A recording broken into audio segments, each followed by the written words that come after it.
Okay, good afternoon, everyone. In the interest of time, we will get started. Welcome to our third NIPS call, or National Internet Partner Services call, hosted by the CDC's UTASP group and NCSD. We're co-branded together, and this is our third joint call. Next slide, please. Today, we have Dr. Philip Chan presenting on the 2021 STI Treatment Guidelines and updates and changes, and helping us kind of process what's new, what's changed, what looks different.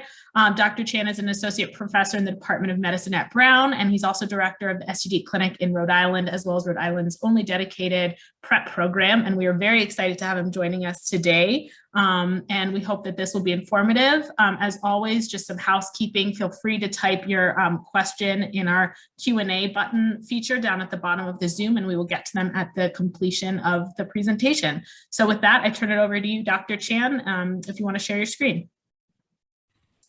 Wonderful. Thank you for inviting me. It's a pleasure to be here. I will ask for permission to share my screen. It's given me an error message. If you don't mind, it's saying that participant screen sharing needs to be enabled. But I'll just get started and say thank you for that kind introduction, Ali. Pleasure to be here. I'm going to talk a little bit about the STI treatment guidelines, which were just released a month and a half ago now. And I now have permission to share, which I will do. And I'm here on behalf of the CDC. I do serve as a medical consultant for the CDC and am part of their national network of STD clinical prevention training centers. And just a slide, no disclosures, no commercial conflicts of interest. But in talking to DIS, and I work here for the Rhode Island Department of Health as well, I interact regularly with DIS. And I guess I just want to start off by thanking you all for your work. I know that many of you are on the front lines day in, day out dealing with this. And so I also understand that you get a lot of questions about STIs, et cetera. And so we'll go over, you know, this talk is focused a lot on the clinical aspects, and I'm going to talk about some of the screening. And I know obviously you all get a lot of questions related to this. I also want to encourage you all, if you have further questions, is that the CDC does sponsor this national network of STD clinical prevention training centers. And there are individuals, experts, clinical experts that exist in all the states related to STIs. And of course, you know, medical directors of your respective divisions or centers are available as well. But just know that there are CDC resources. There's even, if you want to learn more, there is a CDC-sponsored course with the University of Washington, the National STD Curriculum. I encourage you to check it out if you want to learn a little bit more about the STIs in general or the STI treatment guidelines. There's self-study lessons, there's questions, et cetera, good resources, and of course, CME credits. And as I mentioned, there is a website and experts available for specific STI questions. Okay, the goals of what I'm going to talk about today are to give an update on the STI treatment guidelines, discuss the rationale for some of these updates, and talk how this aligns with current public health practice as well as clinical. Again, the talk is a little bit more clinically oriented, but I will try to highlight certainly the aspects of public health where this intersects and where some of the changes were made. I'm going to chat probably for about 50 minutes, 55 minutes, and then open it up for questions. Certainly if people have questions, happy to answer any at the conclusion. So the new guidelines, hot off the press. So published July 23rd, 2021, a few months ago now. And just of note, the PrEP guidelines are also expected to be updated later in 2021. So a lot of new data to synthesize. I guess the first important thing just to touch on is you may have noticed on the previous slide is that we are calling this the STI treatment guidelines, not the STD treatment guidelines. So why the difference? So there's been a movement, as some of you may know, in the field of STDs, STIs, to move towards the term STIs.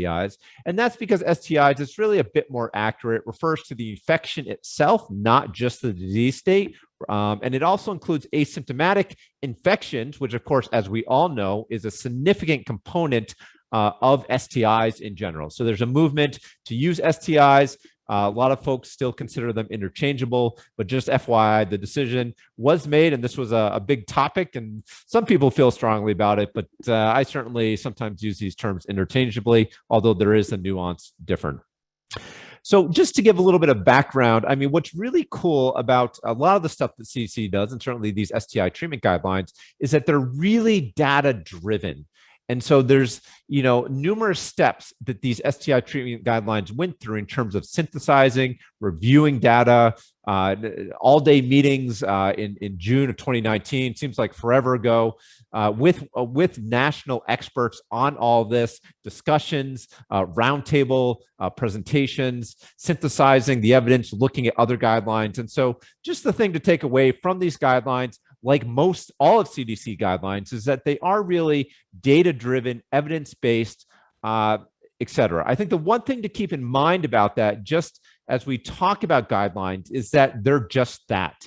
And I think as we talk about some of what providers do, different clinics do, is that there's always a little bit of wiggle room to do what's best for the patient. So these recommendations should be taken just as that, recommendations or guidelines, and they should certainly guide our practice. But occasionally us physicians, myself included, will occasionally do different approaches, and that's normal and reasonable, certainly within the course of medicine, et cetera. So I want to start off just with the 5 Ps of a sexual history. And I think this is important for DIS. It's important for clinicians. I like to think that one of the biggest challenges and barriers, at least in medicine, is that a lot of physicians, a lot of providers don't take great sexual histories. So if I could wave my magic wand and ask, at least in the clinical world, for providers to do one thing, it would be take a good sexual history, right? Because everything in terms of thinking about STIs really starts from there. So I do promote and use the CDC's 5 Ps of a sexual history. I think as you counsel, and I know, look, the DIS a lot of times are teaching, at least in my state, are teaching providers about some of the basics of sexual health, STI care, et cetera. So the 5 Ps of how to take a sexual history, I feel like are a cornerstone of STI prevention. Of course, the first P is partners. When talking to patients, first line should be your partners. Are they men, women, both? Practices, what type of sex are you having? Oral sex, vaginal sex, anal sex? Are you topping? Are you bottoming?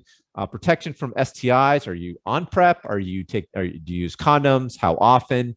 Et cetera. Past history of STIs, as we all know, can help guide STI treatment and is a risk factor, a variable for people testing STIs now. And pregnancy intention is something new that's highlighted in the guidelines. Previously, it was prevention. But in any case, it's just taking a sexual history. And I think this also offers a good framework to think about it. I know that DIS certainly in a lot of partner notification services have forms to fill out, et cetera. But I think if you didn't, this is sort of the what I would recommend as the approach for how to take a sexual history, really, of anyone. So let's talk a little bit about screening. And I think, again, at least in my state, DIS really have an important role in terms of educating providers that they talk to about important screening, certainly in terms of educating a lot of the primary care providers. And I just want to highlight some of the changes here and what the current guidelines to remind people what they say. So there is a hard recommendation by the CDC, by the United States Preventative Task Force. This is really what the clinical public health community should adhere to. Women under 25 years of age should be screened annually for chlamydia and gonorrhea. They should be screened for HIV at least once. And I want to highlight that the recommendation actually is for everyone for the ages 13, 64 years of age to be screened at least once. Again, that's opt-out, making it part of routine medical care. The reason for that is to destigmatize HIV testing. And the CDC says, and we'll talk about this a little bit more, but certainly folks who are have ongoing risk factors, they should be tested at least annually. But in all individuals, HIV testing at least once. And the new thing per CDC and also the United States Prevention Task Force is that folks should be testing for Hep C at least once if 18 years of age or older, unless the prevalence of Hep C is less than 0.1%. In most communities, and certainly most urban communities, the prevalence of Hep C is higher than that if known. But Hep C testing for sure should be done. And that's because we are seeing increased cases of Hep C in younger populations.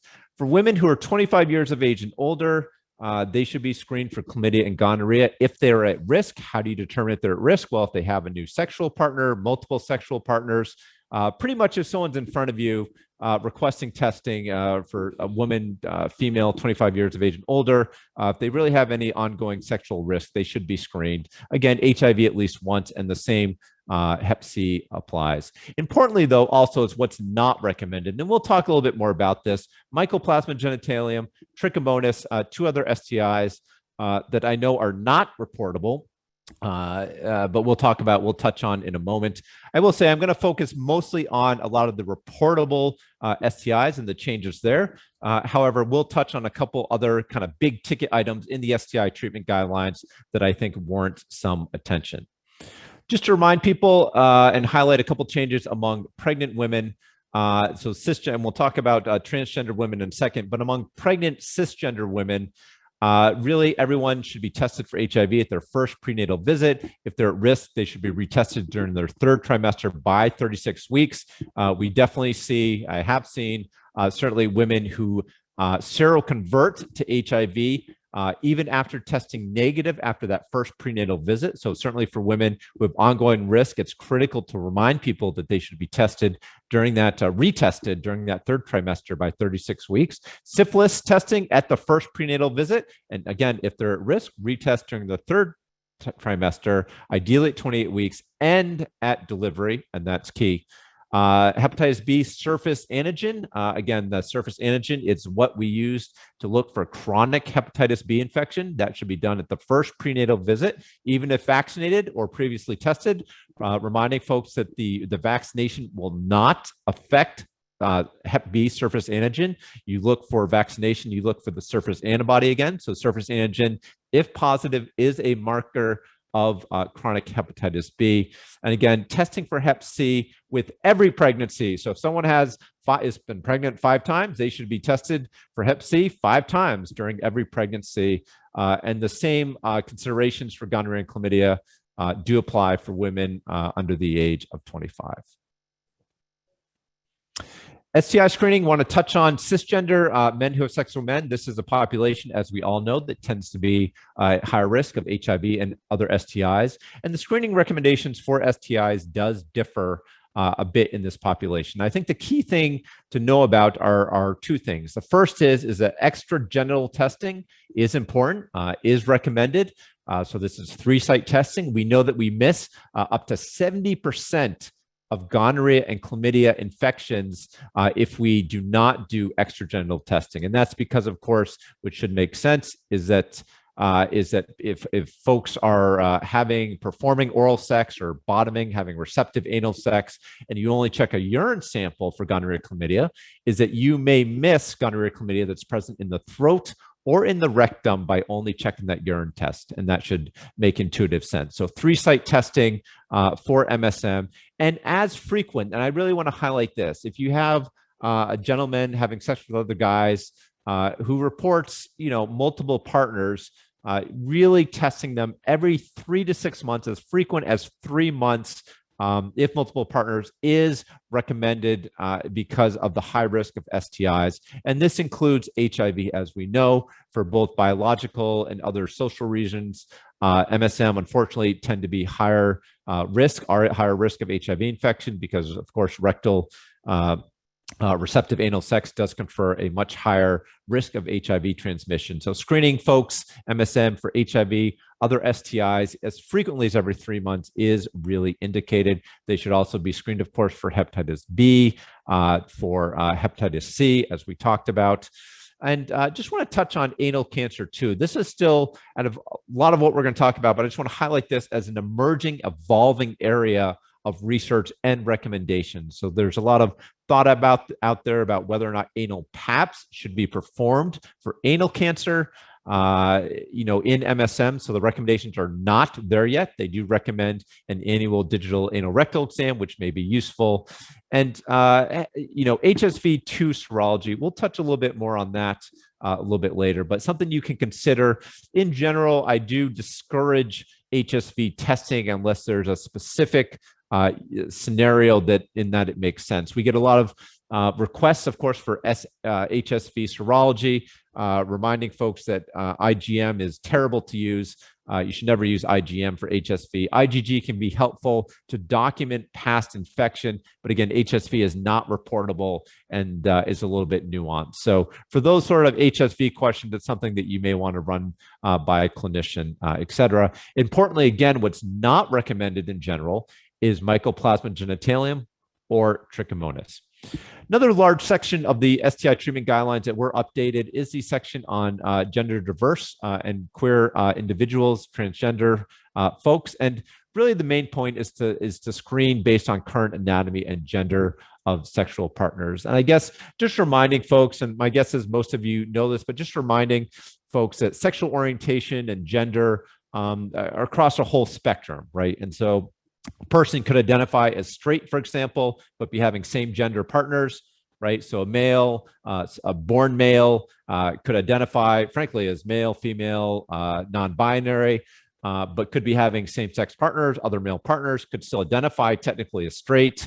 So it can be a spectrum. And I think as a clinician and as a physician, certainly take that into account.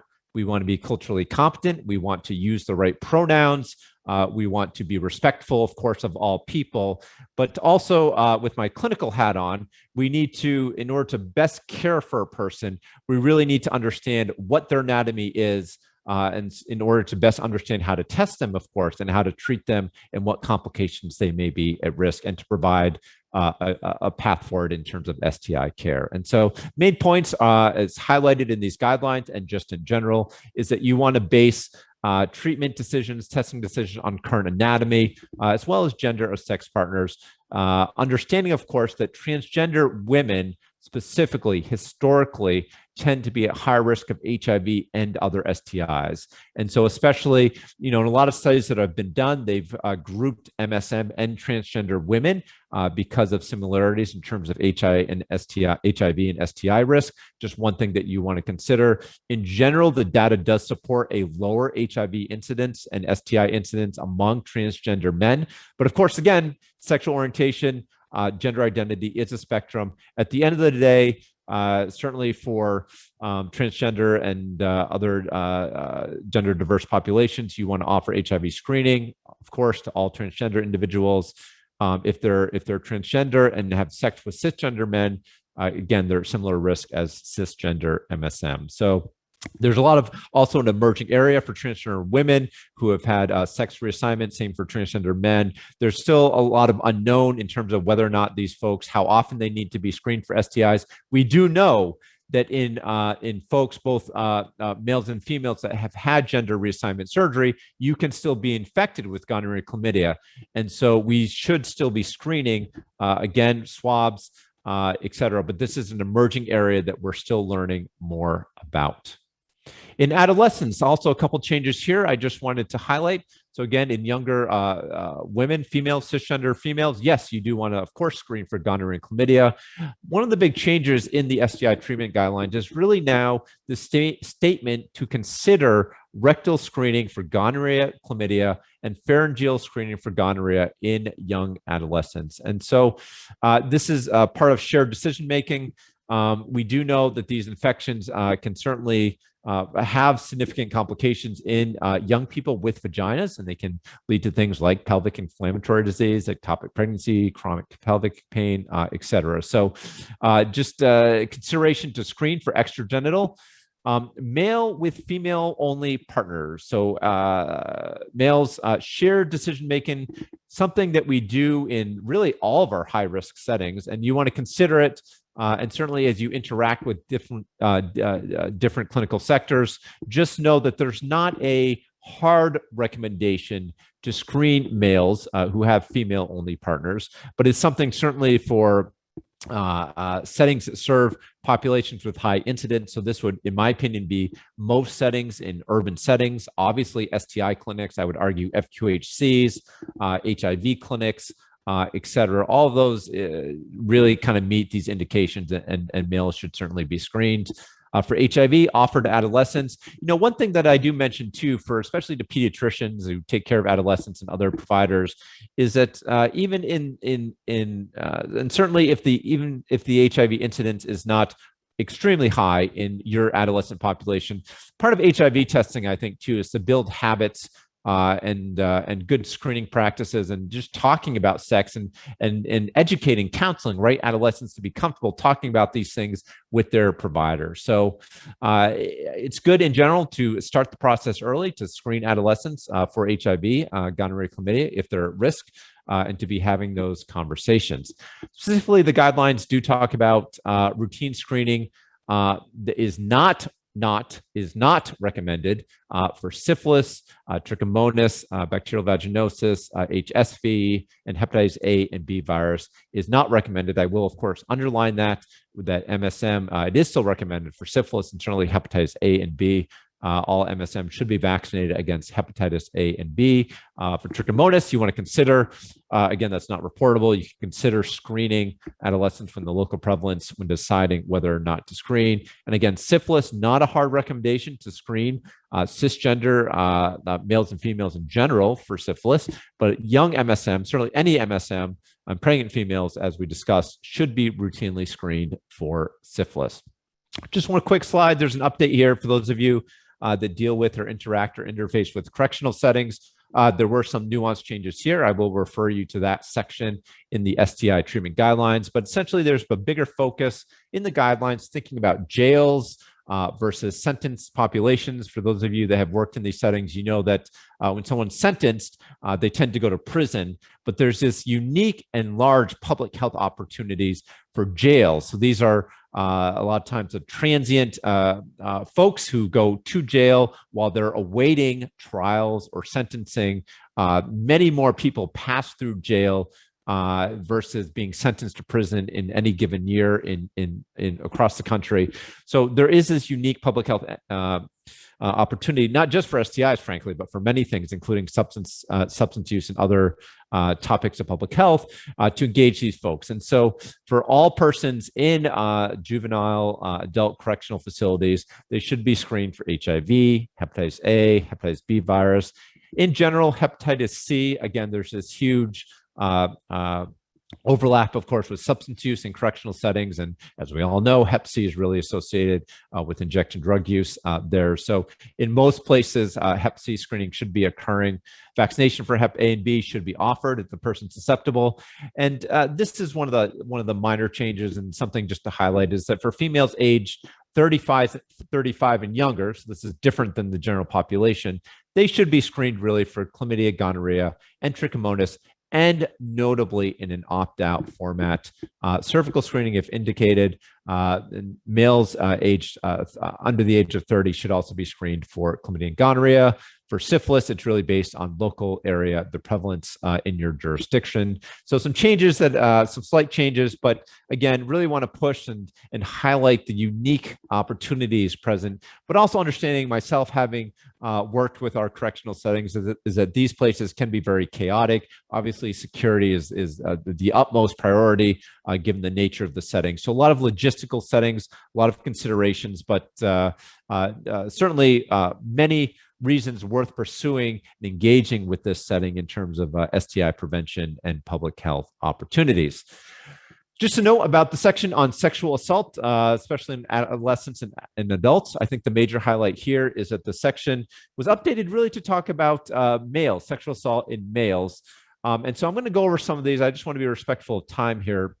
You know, the STI treatment guidelines are about 200 pages. So I'm trying to bring all that together in under an hour here, but I'm going to refer folks to these to the STI treatment guidelines for further questions. But anyway, just a larger section on sexual assault in males specifically, on a section on MSM who have undergone sexual assault and what to do there. But end of the day, just really testing for gonorrhea, chlamydia, of course, NAT testing, serologies for HIV, hepatitis B, and syphilis, all of which are can be sexually transmitted, of course. In cisgender females, folks with a vagina, think about NAT testing for trichomonas, and then point of care testing or wet mount for BV, candidiasis, etc. Again, in thinking about sexual assault on MSM, thinking about extragenital testing, gonorrhea, chlamydia screening, if performing oral sex or receptive anal sex, etc. The other thing just to highlight is the empiric treatment, certainly for folks that underwent sexual assault, whether or not they be males or females, considering empiric treatment for these different STIs. And I think the thing that I just want to highlight here is HPV vaccination for individuals that were victims of sexual assault. And again, we'll talk about HPV vaccine in just a second here. And of course, HIV post-exposure should also be considered. So a couple updates. Chlamydia, of course, is a very one of the most common, well, is the most common reportable STI.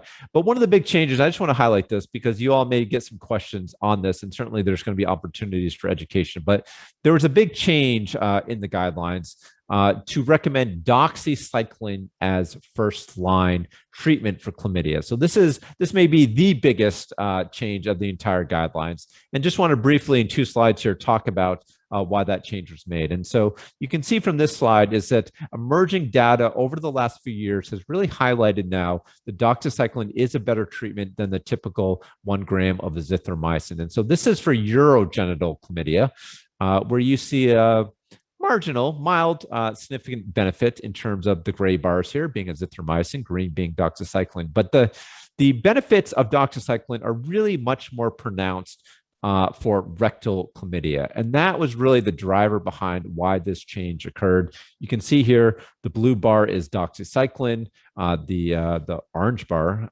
is azithromycin. And there, in some of these studies, there was over a 25% increase in efficacy rate for doxycycline over azithromycin. And this was really the driving change behind why we're now looking at doxycycline for the treatment of chlamydia in general, but specifically also for rectal chlamydia. And I think the other thing, too, to keep in mind is that even if you look at cisgender women, so folks, cisgender women who test positive for urogenital chlamydia, is that a significant number of them will also test positive for rectal chlamydia despite never reporting anal sex. And so the first thing that comes to mind, of course, is that a lot of people is that stigmatized. A lot of folks may not want to report anal sex. But what's also thought to be happening in a significant number of these folks is some cross-contamination between the vagina and rectum. Obviously, they're very close together anatomical-wise. And so for that reason, too, doxycycline is now the preferred treatment for chlamydia. And that is listed here. So for non-pregnant individuals, chlamydia treatment for urogenital, rectal, or pharyngeal chlamydia, doxycycline 100 milligrams, it's a standard dose twice a day for 7 days, is now the recommended regimen with azithromycin 1 gram in a single dose, or levofloxacin 500 milligrams orally once daily for 7 days. So I just want to let you all know that as you interact with providers, different settings, is that you want to be a little bit cautious. This is, we've gotten a lot of feedback from different settings who, one of the questions I commonly get is, there's no way that we can, what about adherence? I mean, a lot of settings are doing 1 gram azithromycin as a directly observed therapy dosing, which totally makes sense. A lot of clinics give it out.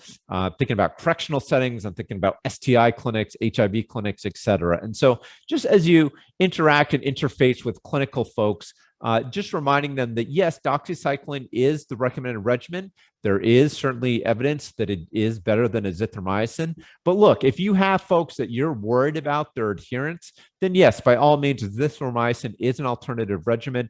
There are certainly settings that will potentially continue to use azithromycin, and that's okay, because at the end of the day, we want to get these folks treated, of course, and we recognize that adherence it may be a concern with the 7 days of doxycycline. So this is not one of the situations that, with the hammer, you should say only doxycycline.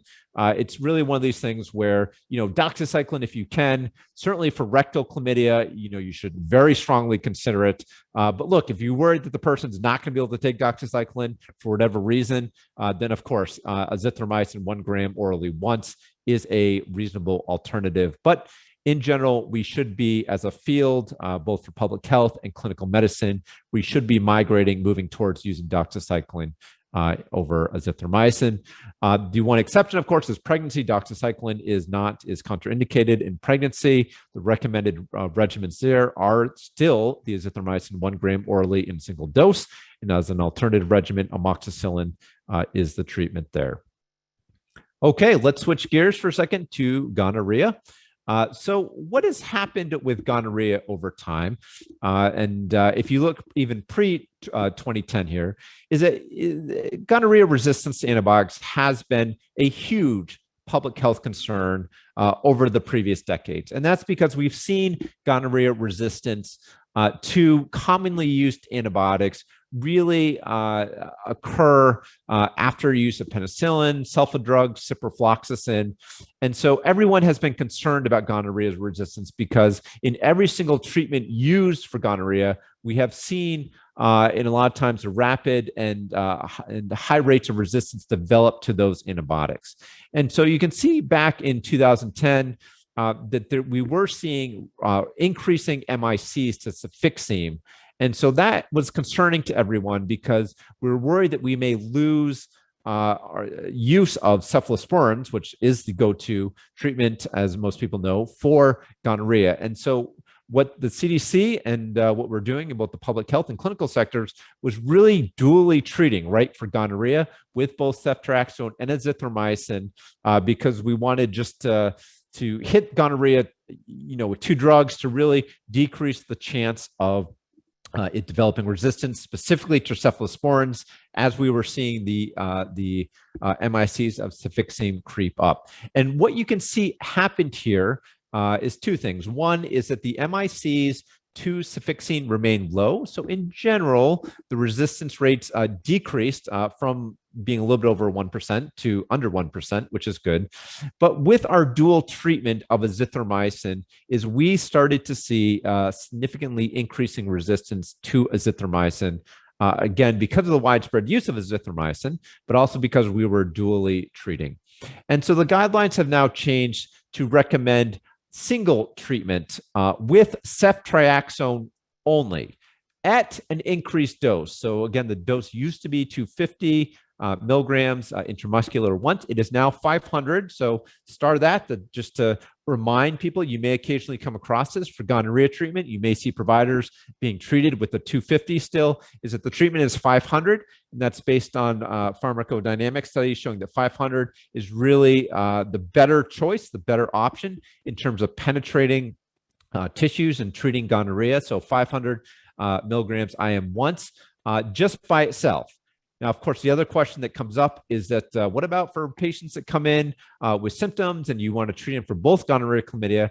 Then yes, you want to treat them with the ceftriaxone as well as now the doxycycline.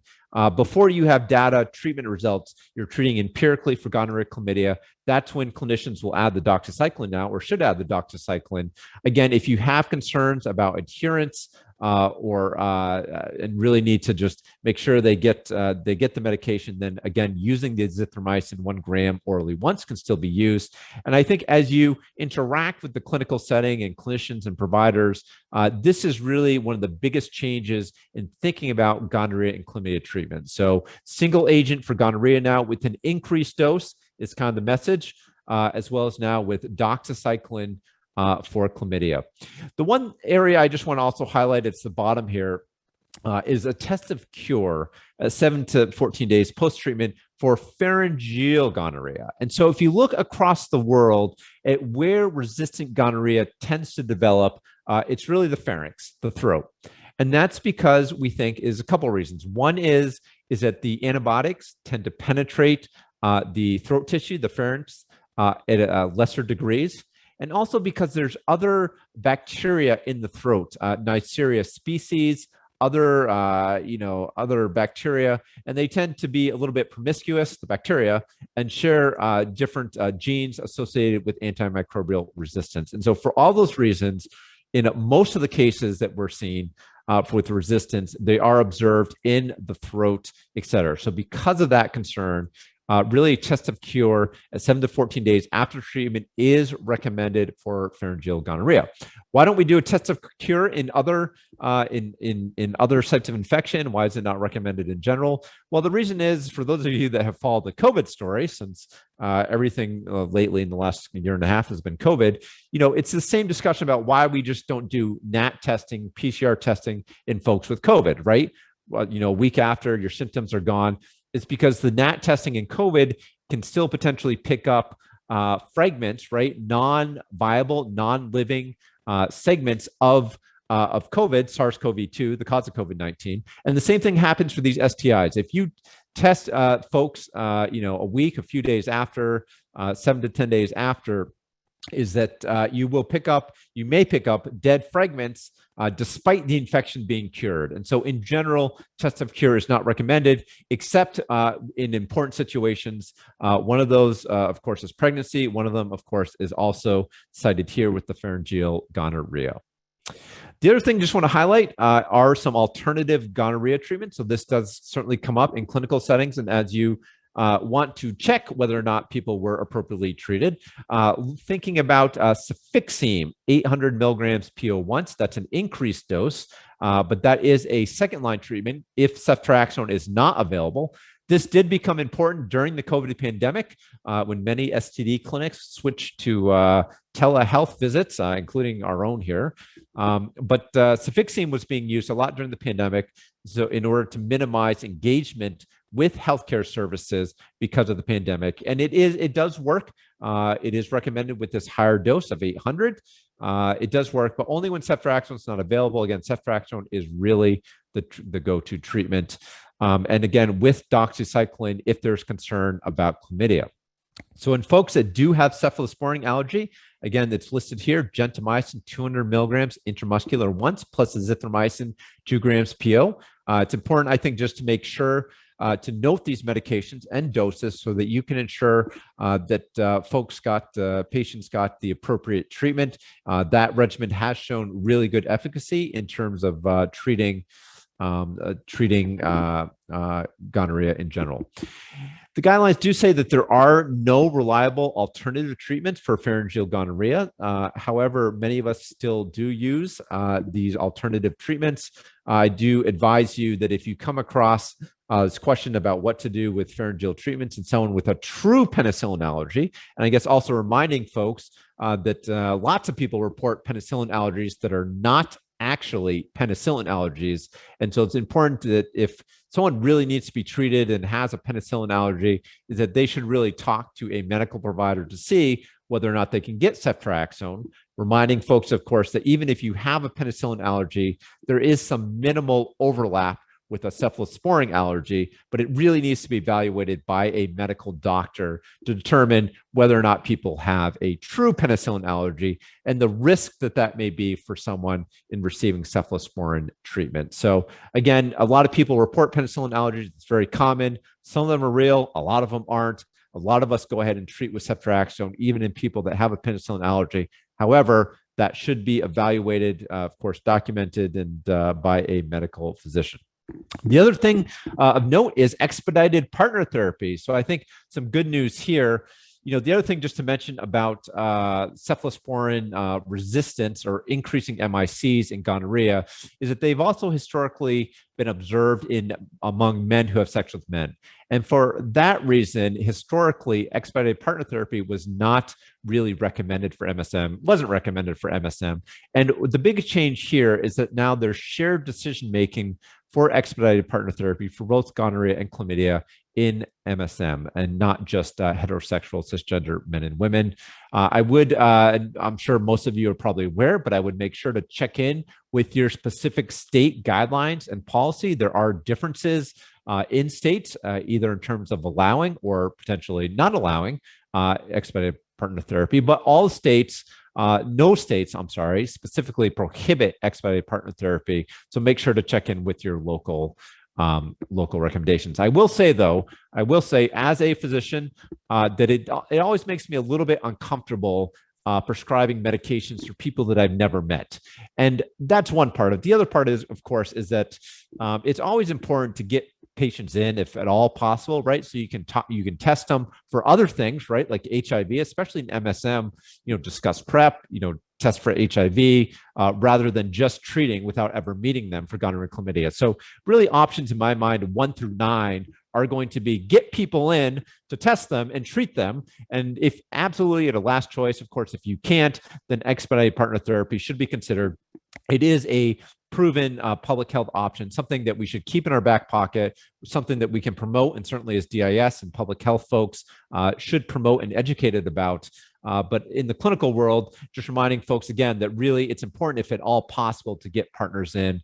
And also because oral medications are the preferred approach, et cetera. So for example, you wouldn't be able to do, right, ceftriaxone, which is only an injection, an intramuscular injection for expedited partner therapy. So mycoplasma genitalium, let's chat about that just for a second. I know it's not reportable. It's not something that you may come across a lot, but of course, as ambassadors of the health department in the public health world, it's something that you may get questions. And this is really an up and coming STI, and something that I think that providers may have questions about, and occasionally you may be asked. But mycoplasma genitalium, what is it? Well, mycoplasma genitalium is a bacteria. We've known about it for decades. There's more and more emerging evidence that it does indeed cause not just urethritis, that's the most common disease association with mycoplasma genitalium, but it's also associated with other diseases like cervicitis and like some other adverse outcomes as well. So while the evidence does not support asymptomatic general screening for mycoplasma genitalium, there are some situations where clinicians and are going to start testing. It is now recommended by the CDC guidelines, and that includes persistent urethritis that fails initial treatment, and also consider for cases of persistent pelvic inflammatory disease or cervicitis. Again, there's a PCR-based test, a NAT testing. It's actually the same approach, general swab, as gonorrhea, chlamydia, trichomonas. And I think the thing to know about mycoplasma genitalium, and the reason why it's, quote, such a big deal, is because one, it's common, but two, also resistance is a significant problem. And what we're seeing is that historically it used to be treatable by azithromycin. And so what's happened over time with the widespread use of azithromycin, and by the way, this is another potential ramification as a result of using so much azithromycin for gonorrhea treatment and just in general, frankly, is that mycoplasma genitalium is becoming significantly resistant, a significant subset to azithromycin. And so historically, moxifloxacin has been the go-to treatment for mycoplasma genitalium, but even now we're seeing some resistance to that. So at the end of the day, resistance to mycogenitalium is a concern, and the CDC is recommending this treatment for mycoplasma genitalium. And I'm just highlighting this because it is a bit complicated, to be honest. And it's something you may come across occasionally, and it's something that we in the clinical world are going to have to do a better job doing in the near future, and there's going to be lots of questions about it. But basically, the treatment for mycoplasma genitalium starts with doxycycline. Now, mycoplasma genitalium is actually largely resistant.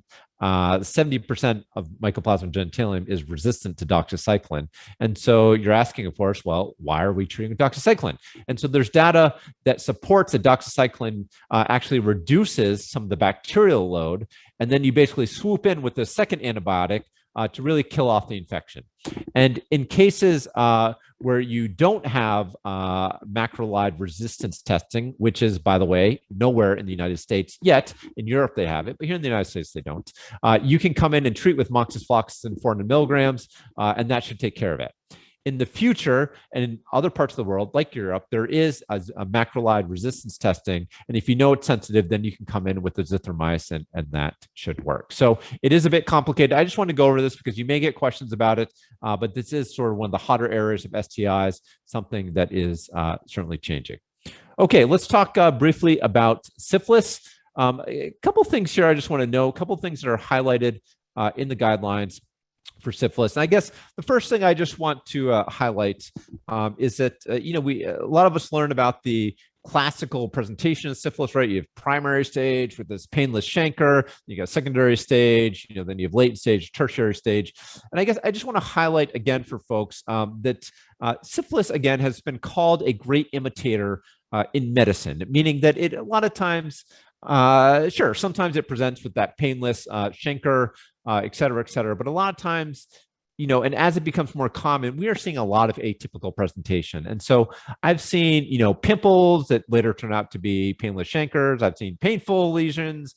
I've seen early neurosyphilis, right? So at the end of the day, it's very difficult to attribute any one set of clinical symptoms to syphilis. It should always be on your differential, obviously in the right clinical situation, but also with the right history and in the right setting. So just want again to highlight that. And again, we're seeing some, the way that we're diagnosing syphilis, as I'm sure all of you know who are involved in this work, is with the serological testing, either the traditional or the reverse algorithm. I'm not going to go over that now. But happy to answer any questions if they are about that. But really, some of the big changes have been looking at specifically in ocular and otologic manifestations of syphilis. So I'm going to just start with this slide first, just to say the big changes in the STI guidelines are in people with isolated either ocular or auditory manifestations of syphilis, is that you don't need a CSF evaluation, because even though you should treat, and I want to highlight this, is that people with ocular or otosyphilis should still be treated with IV penicillin. And that's a key point, is that they don't necessarily need a CSF examination because in many times it's normal, so you can go right to treatment. And that, as you think about whether or not someone's appropriately treated for syphilis, again, anyone with proven neurologic neurosyphilis based on CSF examination, or with symptoms, right, of either ocular or auditory otosyphilis, really need to be treated with IV penicillin, and that's key. Keeping in mind that the treatment for primary, secondary, and latent syphilis with the bicillin, the benzathine penicillin, the intramuscular injections, does not achieve high enough concentrations to penetrate the CSF. And so it's likely, if you treat someone who has neurosyphilis with benzathine penicillin, is that they're going to fail and have persistent syphilis. And one note I just want to mention to people is that as I've learned more and more about syphilis through the years, I've become more and more concerned about syphilis. I think what I see sometimes among folks is that syphilis, it's latent disease, nothing to worry about. But, if you look at some of the early data with syphilis and the, cardiovascular, neurological ramifications, it's really, really significant and really a high degree of morbidity, and in some cases mortality. So just reminding people that we do need to treat this seriously. The same treatments hold. There's no change in treatments for syphilis. Basically, for early syphilis, defined as primary, secondary, early latent syphilis, you should get 1 shot of intramuscular benzathine penicillin.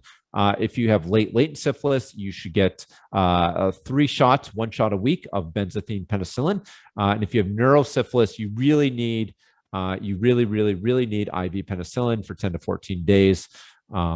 Et cetera. So definitely the important key point here is neurological syphilis. And certainly as you interact with providers, it's reminding them when it comes up, the patients really need to be screened for neurosyphilis, right? You need to, the clinician should be looking at and documenting whether or not folks have any neurological manifestations of syphilis. They can be very mild or marginal, but headaches, vision changes, hearing changes, obviously, pins and needles, weakness, all of it's considered any neurological manifestations. And so if you have any questions about that, definitely run it by a medical director or an MD. I think the other thing that frustrates all of us, of course, is that there's a subset of people that do not demonstrate serological response after treatment, and that's defined as a lack of fourfold decline. So if someone has a fourfold decline, it really is reflective of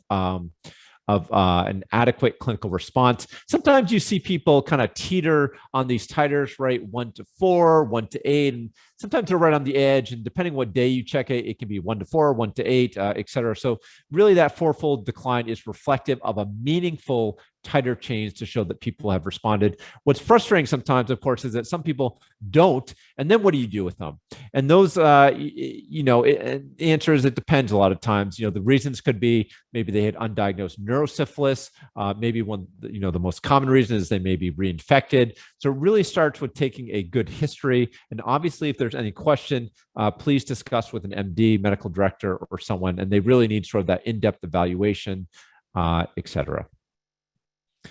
Okay, just touching on a couple other STIs, I know that my time's running a little bit short here, but just want to touch on some screening diagnostic recommendations for trichomonas T vaginalis, just reminding people that really screening for trichomonas, again, I know it's non-reportable, but it's really only recommended for cisgender women with HIV. So there's a hard recommendation for that because of the propensity for HIV transmission to be associated occasionally with trichomonas infection. So you can see the recommendations here: enter to care, then annually.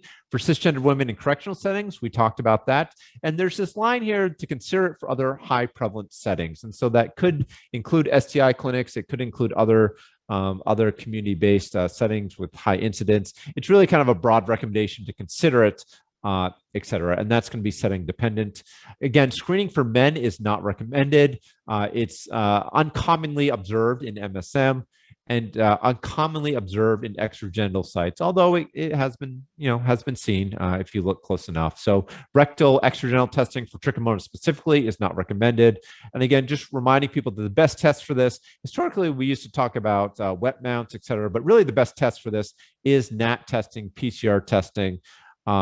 So screening is not recommended, but testing for people with symptoms, people with vaginas, with vaginal discharge is recommended. And that's really when a lot of testing occurs, again, NAT testing, et cetera. And I think one of the big things, I know this is a little bit out there for folks on the call, but treatment now for this is metronidazole for 7 days. And there's a good study that was recently done that showed that 7 days is really superior to a 1 day, one-time treatment of 2 grams PO once. So again, I'm going to going over this a little bit briefly, but 7-day treatment is what's recommended. HPV, by the way, these slide sets, some of these, I'm borrowing the slide set here from Dr. Hillary Reno out in Wash U. So some of these pictures aren't mine. Just want to make that announcement here. But so HPV. So what about HPV? So again, non-reportable. I know that most common STI. Again, HPV vaccination is really one of the key things. I'm going to touch on that in a second, just to remind people of what we should be doing to educate folks in general, including reminding providers to vaccinate their patients. Again, it's a cause of cervical cancer, anogenital warts, anal cancer, and also emerging is head and neck cancer. So I just, I had this patient this past year that's always going to stick in my mind, but I had a 50-year-old who was really otherwise healthy. He was actually a leading community member here in our state, and died actually from laryngeal cancer due to HPV. So it's something that we just need to vaccinate against, need to get out there. So just reminding people that we should be doing that. So there's no changes to the recommendation, but just reminding people that really HPV vaccination should start as young as 9 years, and all adolescents 11 or 12 years.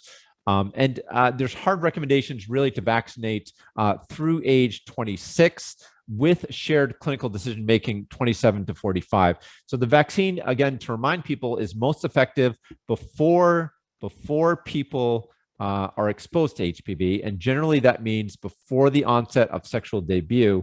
However, there is still some efficacy even after sex being exposed. And that's why there's really this shared clinical decision-making for 27 to 45 years if not vaccinated. Now, my opinion is that everyone should be vaccinated for HPV, 27 to 45.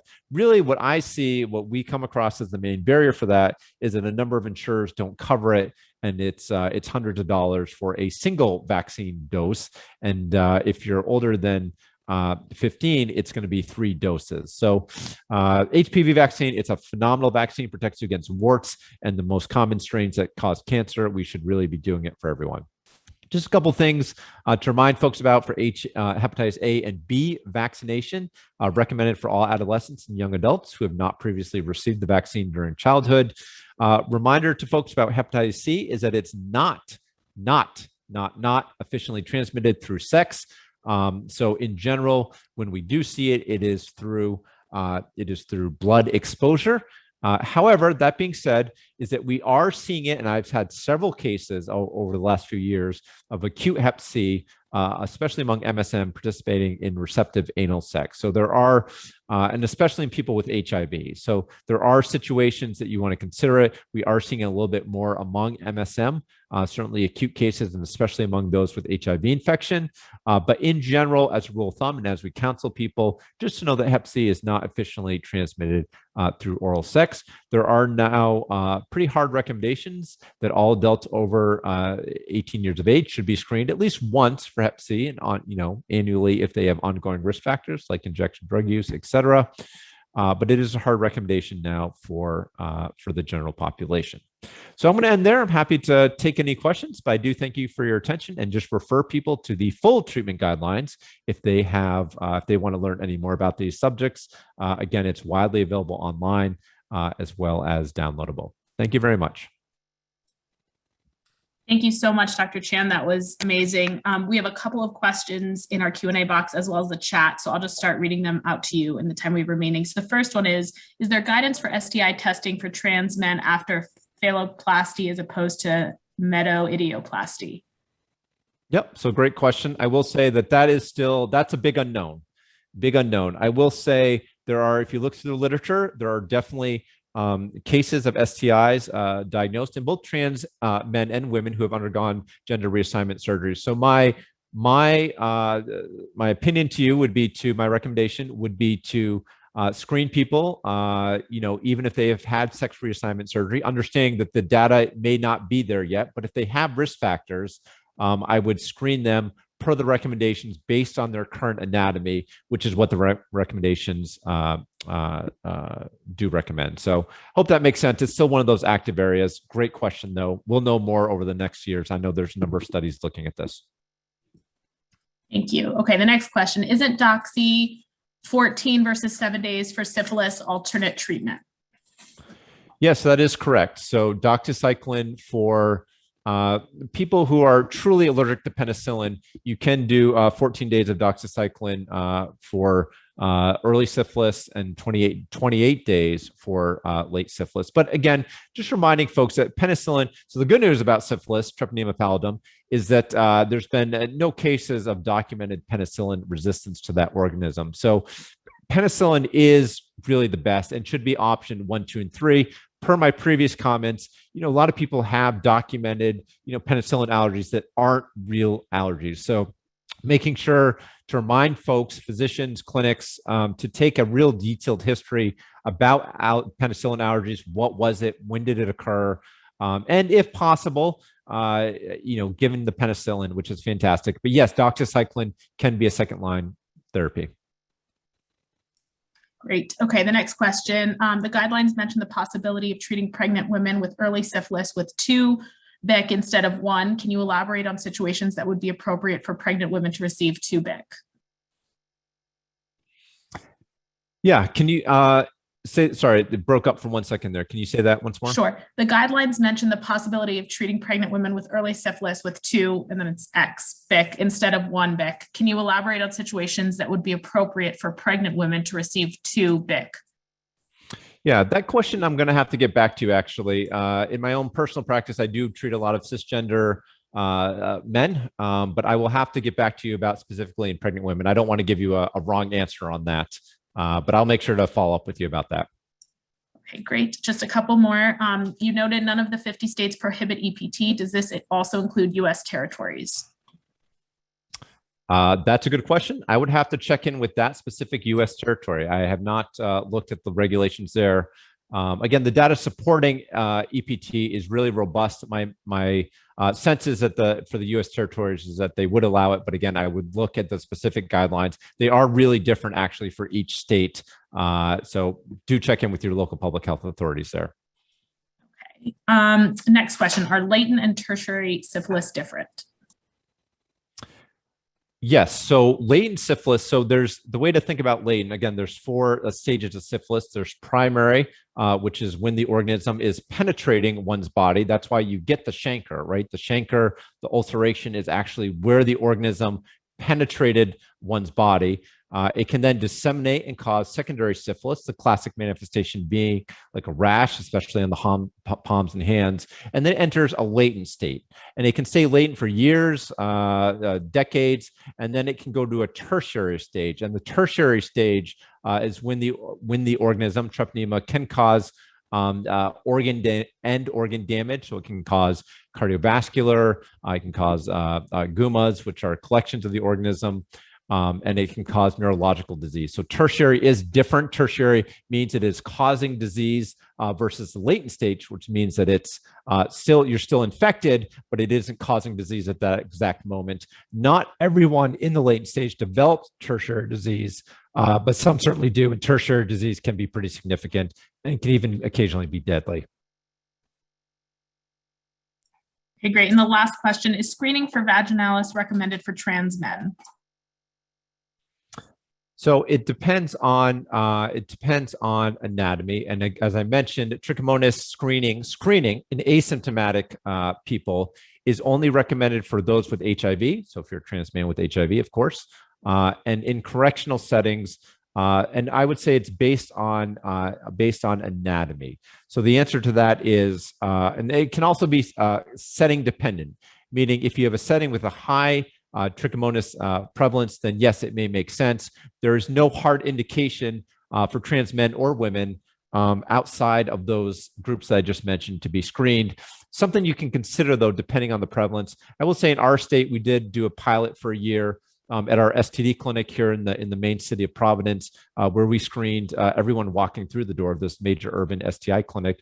We did not find STI prevalence that was that high among folks with vaginas. And so we decided not to do it as a screening approach for everyone. But again, that's going to be a little bit setting dependent.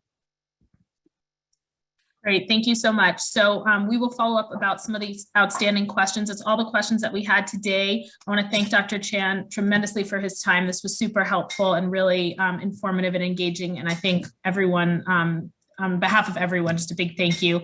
I also want to reiterate that NCSD will be continuing this conversation about the treatment guidelines, particularly around implementation, on November 16th at their annual meeting. And if you would like to register, the link is in the chat. And so with that, we can end today's call. And thank you again so much, Dr. Chan. Thank you all. Thank you all for your attention. All right. Have a great afternoon, everyone. Take care.